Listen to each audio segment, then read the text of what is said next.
On this episode of the Star Trek Universe podcast, we are jumping into our Discovery rewatch, episode 111, The Wolf Inside, right the freak after this.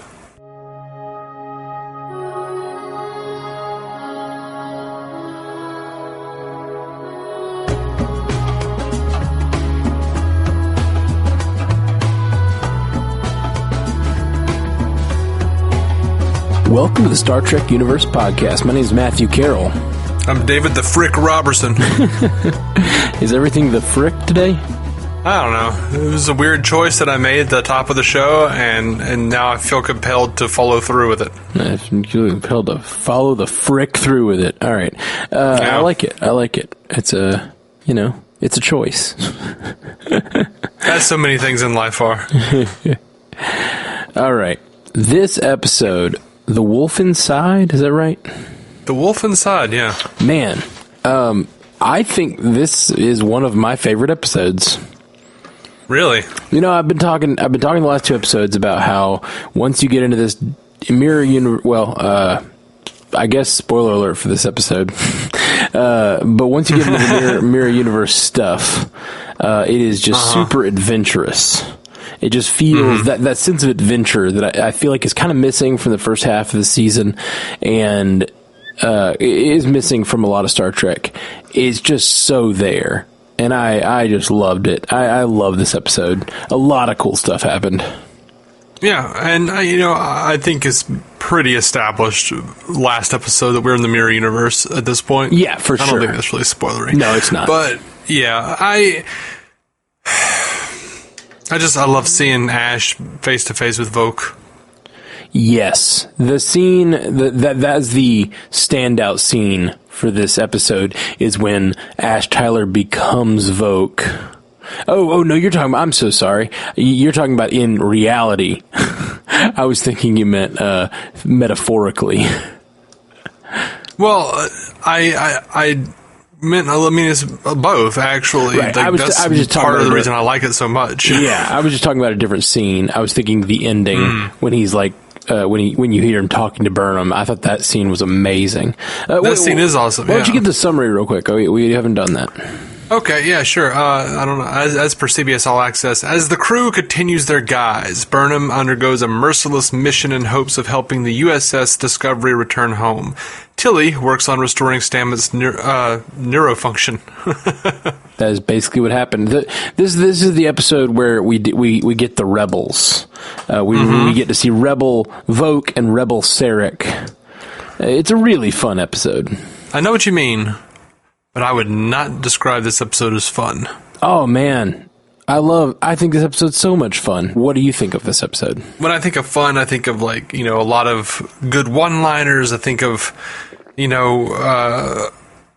action and just like, hey, let's Do you, Dave? I do. You tell me every action scene, you zone out. Not every action scene. You say as soon as you've told me that in the past, that as soon as action starts happening, you tend to zone out. I have also told you that if it goes on for too long, I zone out. Okay. Like a good example of action that I can really deal with, but almost goes too long, but doesn't, is the big action sequence, the final action sequence in the Avengers. Oh, yeah. Amazing fight sequence. Well, this had very few fight sequences. I agree with that. It's not an action-heavy episode, but the stuff that all the actors get to do, that's, I think, what I mean by this being a very fun episode. Yeah, I can see that. I do think that, I don't know, I just think they did a really good job. Like, they just dug their teeth into all of this material. Right. And I don't even necessarily just mean the actors doing a good job. I just think that all of the ways they flip the characters on their heads in this episode. You get Ash Tyler becoming Voq. You get Michael Burnham having to become this other version of herself and sort of losing herself, and then she's the tether for him, he's the tether for her, and then at the end they end up at such opposed sides. That's all super fun. I love how treacherous she has to be in this episode, even when she's trying to be kind. You know, she's trying to save the rebels, but that means all this treachery on the ship. And then she's trying to save Saru's feelings, and it means all this treachery. Not all this treachery, but she has to lie to him to save Saru's feelings. And I thought that was a big moment. Like, she's having to be dishonest in every interaction in her life. Yeah. And I thought this may be one of the more human episodes of Star Trek. This felt very natural in a way that a lot of Star Trek doesn't. In a couple ways, one of the things I wrote down as a quote was Tilly telling Burnham, "Hang in there, friend." It's really just a human moment. Like, she's basically operating like the Uhura in the situation, where she's just like, I'm connected, and now I'm turning you over to, you know, who you're supposed to speak to. She's basically being a secretary in that moment because she has to pretend to be the captain. But the little hang in there, friend, is just so human and sweet. And then again, a little later, it's still Tilly. Tilly's just real human in this episode. When Stamets is apparently dead. Yeah. That was the most realistic death scene, reaction to death that I've seen on a Star Trek series, maybe. Yeah, she did a strong job. It's always so it's either over dramatized and beautifully, like a Star Trek 2 when Spock dies. That's a very over dramatized, actory death. I don't agree at all. I love it.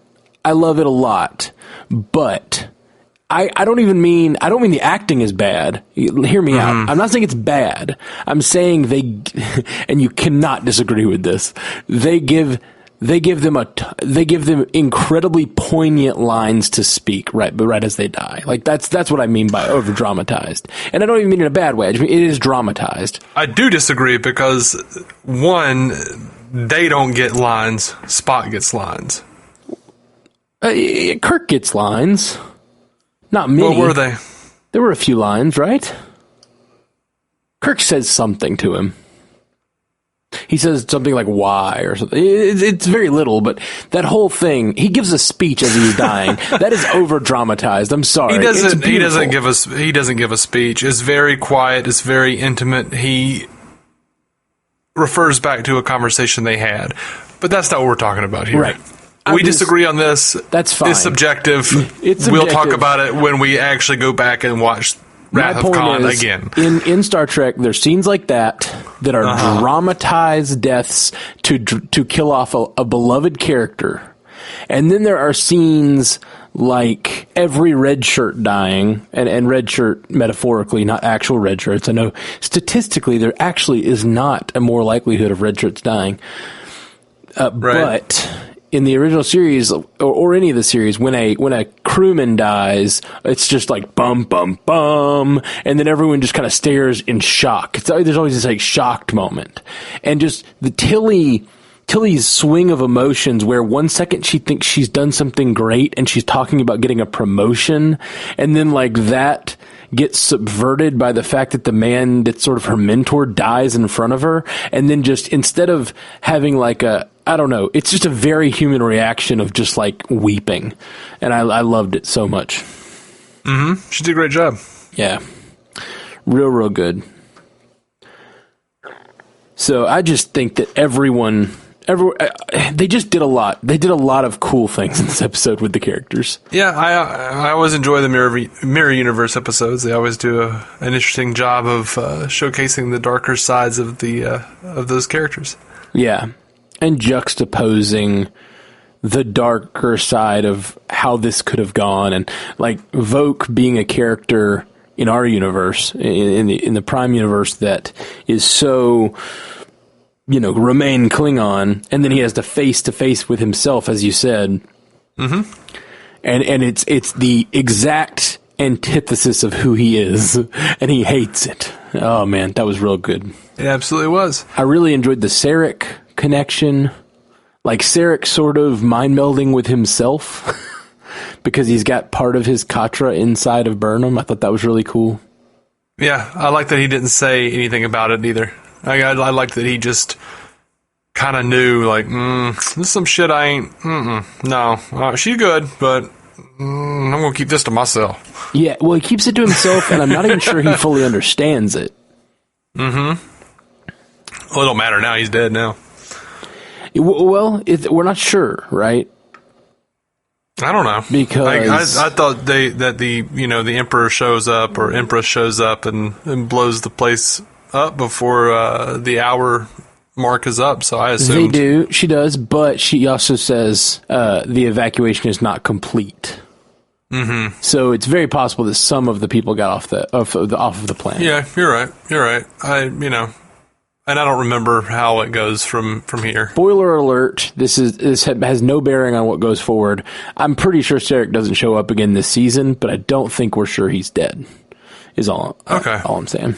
That's really the biggest... and this is another scene I thought was super fun, but I understand this is not most people's definition of fun.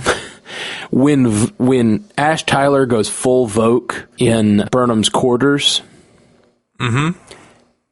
That was such an amazing scene, and it very much evoked Angel going full evil on Buffy.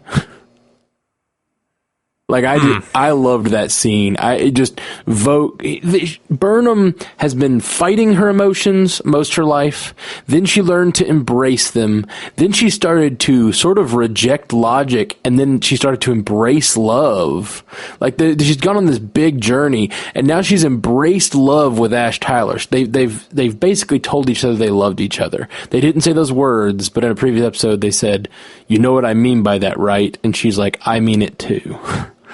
Yeah. So they've said they love each other, and then they're each other's tethers at this point, and then she has to look into his face and realize he's her worst enemy. You know?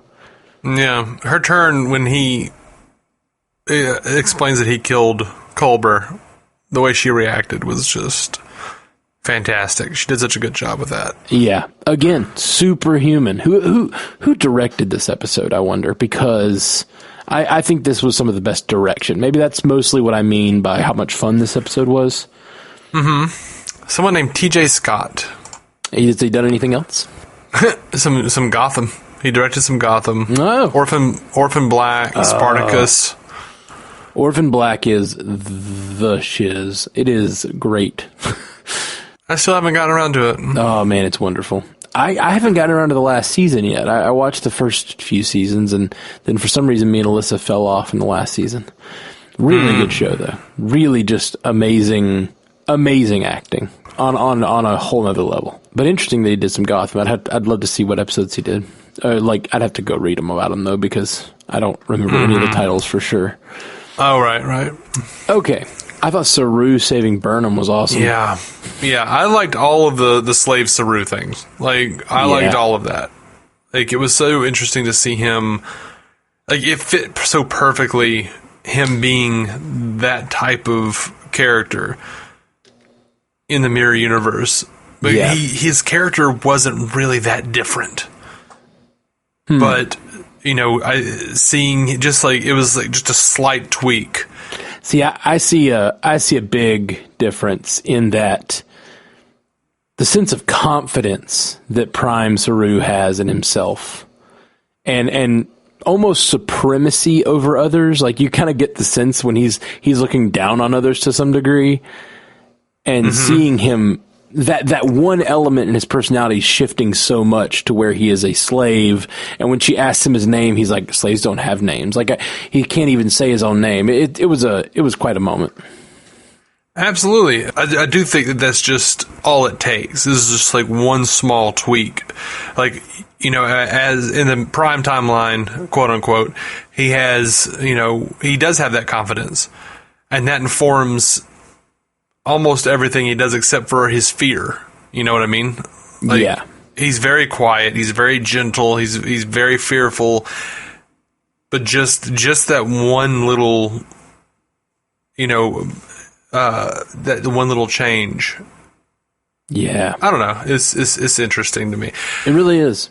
A lot of these characters just have a small tweak to the kind of person they are that really makes for just a totally different character. I just love it.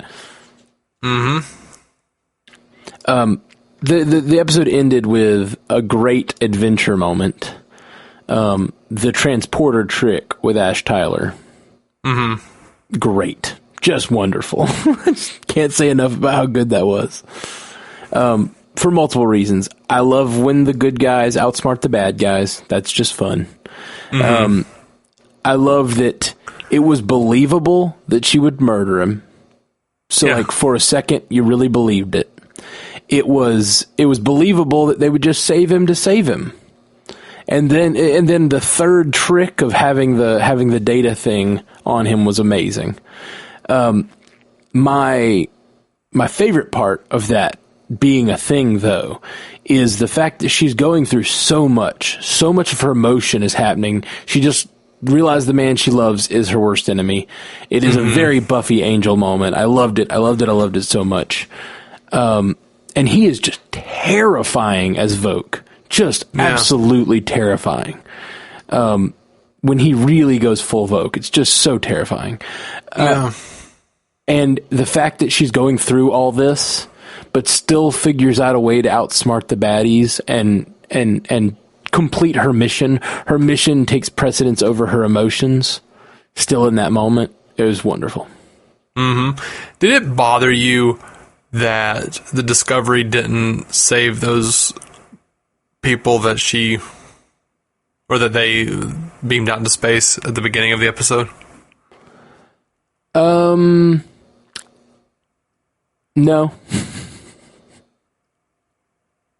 I don't know that they may have, there's all kinds of headcanon we could use, but the thing I'm going to say is it seems like in this universe the transporters may operate differently, but it seems like to transport them, they'd have to be close enough and that seems risky to get close enough and it seems risky to do, period, because anyone could be looking out a window watching them die and then they disappear, you know? Yeah. It seems risky to do. Probably not worth it to save random Terrans, but probably worth it to complete their mission and save their universe. Mm-hmm. So to me, it just seemed like a risk-reward thing. They probably can't go around the universe saving every person who's a victim of the Empire. I got you. I just, seemed like something they would, try to do at least. Yeah, and who knows? It could be, they showed that at the beginning of the episode to set it up for later.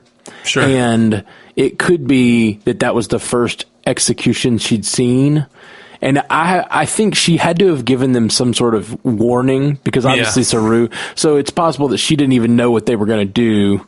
Right. Or wasn't expecting the execution to go down the way it did. And even though she's been reading about their culture, each ship could have its own way of execution, This could be mirror Burnham's favorite way of executing people. Could the other captains do it differently? So there's all, who knows? There's just all kinds of headcanon around so it doesn't bother me. They left it open enough that it doesn't bother me. Okay. You got any cool quotes from this episode? I really only have a couple. I liked Captain Lorca when he says sometimes the end justifies terrible means. Really good line. I liked their entire conversation. Agreed. I love their chemistry. And I even though the voiceover, I guess it's a personal log of some sort, and I can't really get onto it because literally every Star Trek series has done it. But it just seemed a little weird. But I did really like the words, I liked her little log where she says, "I can't rest here. Not really. My eyes open and it's like waking from the worst nightmare I could imagine. Even the light is different. The cosmos has lost its brilliance." Like, I loved all of that. Every moment is a test. Can you bury your heart? Can you hide your decency? Can you continue to pretend to be one of them?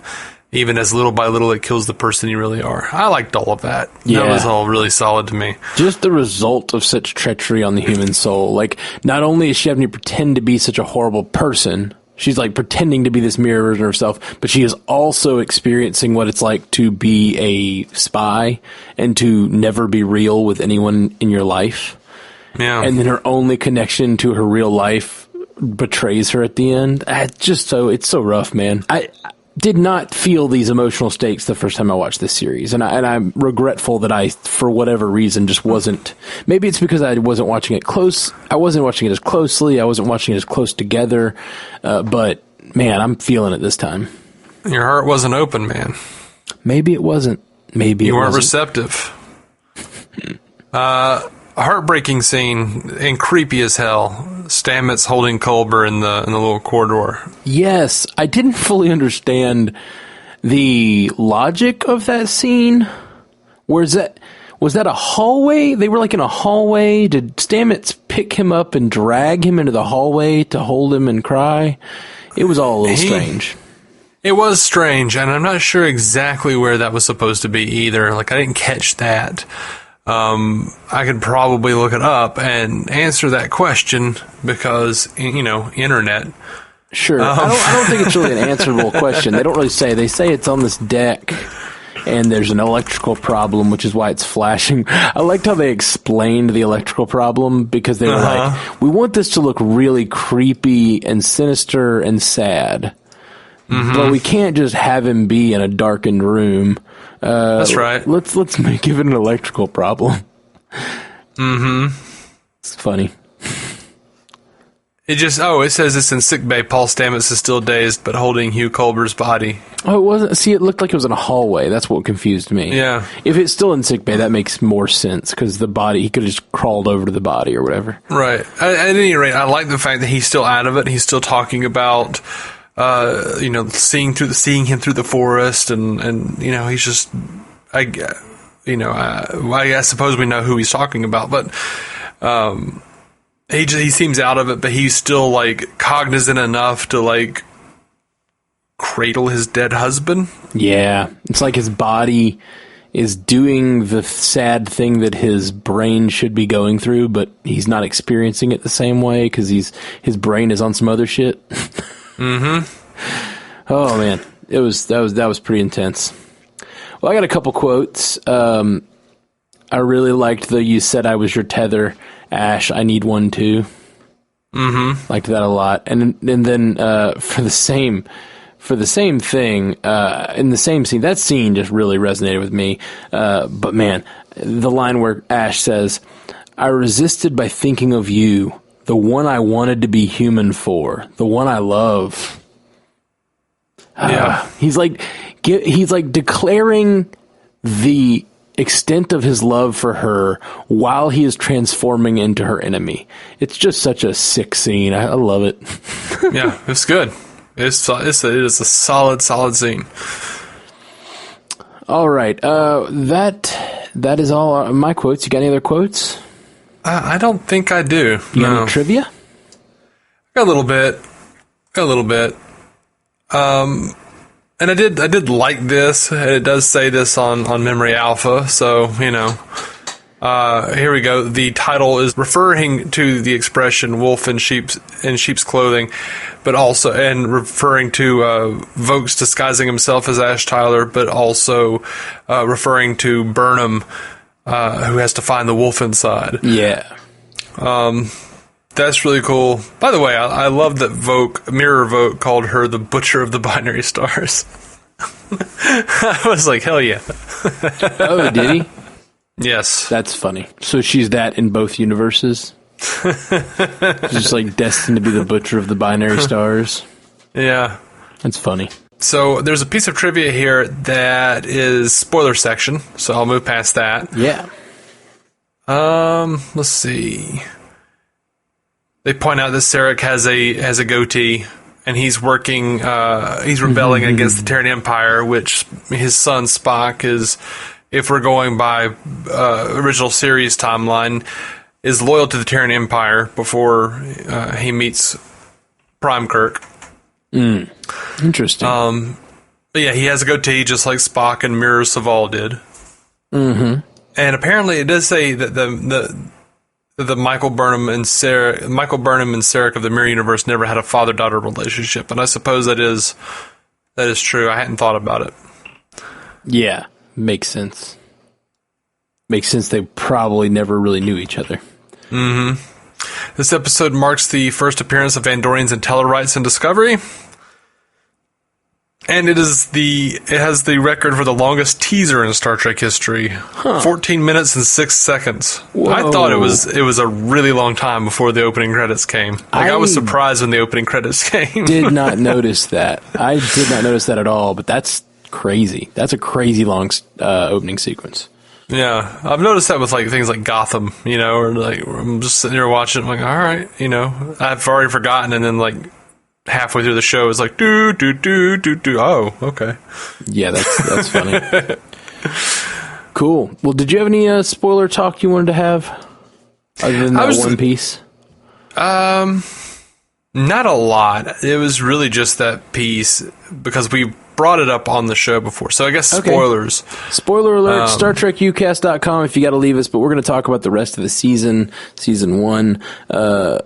We have, as of now, we've seen it all. What was our last piece of trivia there?